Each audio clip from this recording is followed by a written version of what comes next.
I'm Michael Truly. Tonight on Master Debaters, we turn movie against movie as we pit Wall Street against Wolf of Wall Street in this battle of cocaine, high-powered, money-fueled movies. Which is the better movie? There's only one way to find out, and that's to fast forward 6 minutes forward on this YouTube video.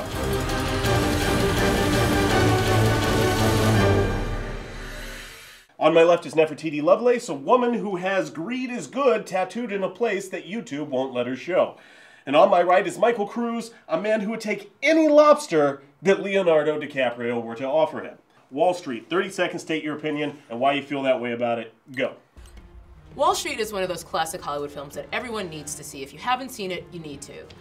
You know, it's Oliver Stone, who's like one of the preeminent directors of every generation. I mean, whether you agree with his crazy conspiracy theories about the moon landing or whatever, that's neither here nor there, because Wall Street is awesome. It's got Michael Douglas, it's got Charlie Sheen before we even knew how crazy it was gonna get. So you can only imagine that he was like outdoing Jordan Belfort behind the scenes on making Wall Street, more than Jordan Belfort was like hooking up with hookers and doing blow and getting candles in his ass in Wolf of Wall Street. Time. Okay, I love Wolf of Wall Street because not only does it have amazing performances from some of the best people today, it's got Leonardo DiCaprio, Jonah Hill, the woman who plays his wife, the chick, the How I Met Your Mother, right? Like she left Jordan Belfort and then met Ted. Scorsese at the top of his game after many years. You've got some of the greatest writing, you've got great visuals, you've got great music. It's long, but it really like it delves into this like the world in a really emotional and passionate artistic way. Time. Real quick, we always talk about Scorsese at the top of his game, but we've been saying that about Scorsese since Mean Streets. But I think we're past the top. I think the top was about 15 years ago on Goodfellas. So we're talking like a bell curve with the peak We're on on the Goodfellas. downslope. I think Hugo? Okay, all right. Hugo and Shutter Island were like Hugo was like I think like his kids movie if he was ever gonna have a kids movie. I'm not gonna offend him because I think it's a piece of crap, but I think it was his kids movie if he was gonna have a kids movie. And Shutter Island was like a bad dream that we should all forget. But don't forget that on your side you've got Money Never Sleeps. So they've all had Which hiccups. we agreed to strike from the record. From the content record, not from the Oliver Stone record.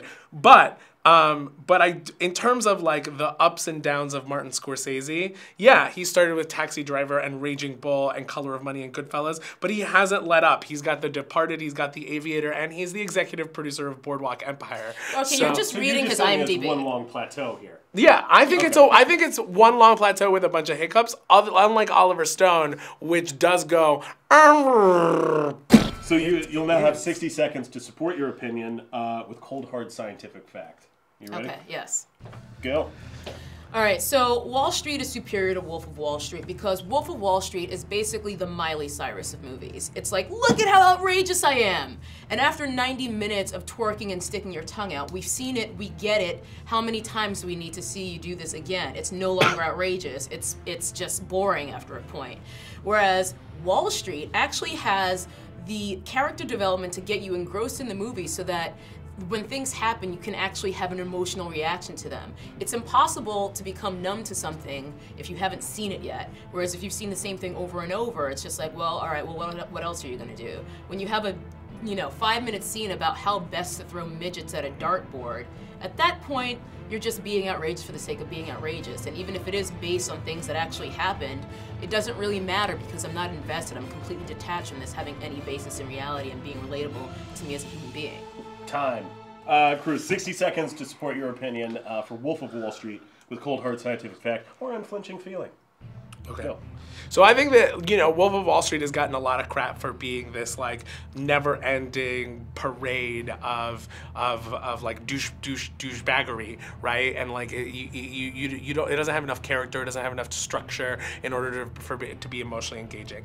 I love Wall Street. Like we're not debating whether Wall Street was a bad movie, right? I think Wall Street was a great movie, but I think it like holds your hand in a very 80s way through the story and through the emotion, and it plays in some ways to some people today, I think better because it plays into the narrative, like the American narrative of victimization, that like, oh, this guy got pulled down the rabbit hole by Gordon Gekko and Gordon Gekko's the villain and we can blame him. Well, I think that like Wolf of Wall Street captures the emotion of the reality of what's going on in a much more realistic way by throwing this fantastical douchebaggery at you. Time.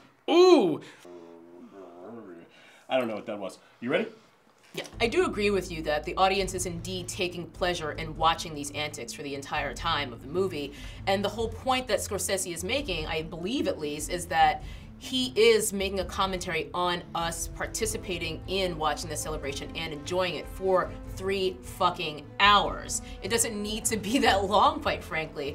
And while Wall Street is in certain ways dated because it sort of relies on that sort of classic Hollywood structure of a protagonist and a villain, it's the same lifestyle. It's just that Wall Street isn't focusing on, hey, look at us partying for 3 hours on yachts with lobsters. Instead, it's focusing on the other side of the story, which I personally find more compelling. It's about the inner struggle of coming into something that promises a life that you never thought you could have for yourself and all the consequences that go with it. Jordan Belfort never really has any tangible consequences. In fact, the celebration continues to the end where he barely does any prison time whatsoever. We literally see him playing tennis in jail. And then he's continuing his new scam as like a financial... a Tony Robbins. Yeah, he's a Tony Robbins by the end.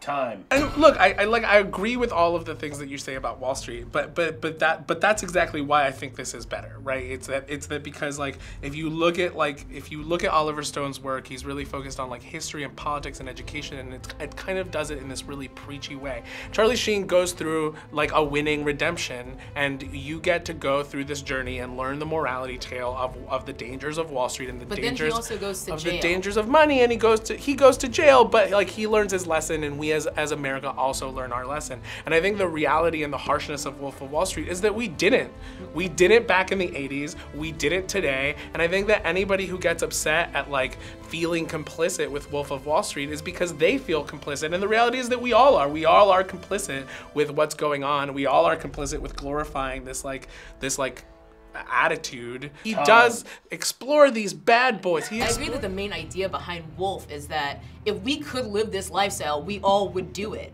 But I'm too much of an optimist. I have too much faith in humankind to think that there's not at least a good number of people out there who wouldn't punch their wives in the stomach and rip people off, you know, on such a huge scale. I mean, Jordan Belfort, the real guy, still hasn't even repaid the people he ripped off completely. Does Leonardo DiCaprio have a shot at Best Actor? Leonardo DiCaprio is fantastic in Wolf of Wall Street. I mean, one of the best things about that movie is his performance alone, despite my own issues with it being really, really redundant. I feel like the Academy has a chip on their shoulder about him. They'll be like, you know what? He models, and he looks like Leonardo DiCaprio. He doesn't need an Oscar too.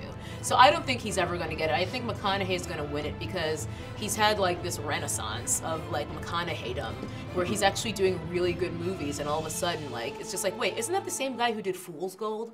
Cruz, do you think Leonardo DiCaprio has a shot at Best Actor? It's McConaughey's year. I mean, a Dallas Buyers Club and Mud and True Detective are all like it's like the last 20 years of Matthew McConaughey's life have been like an inside joke. You have 15 seconds to tell me how you would improve Wolf of Wall Street or wax poetic about how perfect Wall Street is.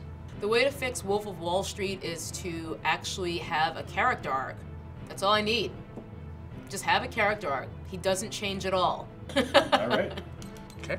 I would not improve the original Wall Street. I think it was good for its time. In terms of Wolf of Wall Street, I would improve it by telling people to grow some fucking balls and deal with it, and like deal with their own emotions. The character doesn't need to change as long as you deal with what effect it has on you. Time. Okay, so to round up a couple of your points, Oliver Stone. Nice. Came up with that myself. Yeah, I don't remember saying that. Wolf equals Miley Cyrus. Yes. You fuck models, no Academy Award for you. Nope. Cruz, American narrative of victimization. Yeah. Wall Street is a morality tale. It's interesting. The audience in Wolf is complicit. I can live with that. The Devil Wears Prada. Do with those what you want. That's what I took away from this. That's all for us here on Master Debaters. I'd like to thank our guests. You can check out T's show Fridays. That's Movie Buzz. It's a really fun, drinky show that has to do with movies. If you haven't seen it already, you can check out Cruz from various videos throughout the channel. He's on Cinefix now quite a bit.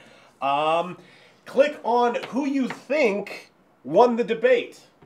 This is a new thing we're doing on Master Debaters. Go ahead and click on who you think won and let us know.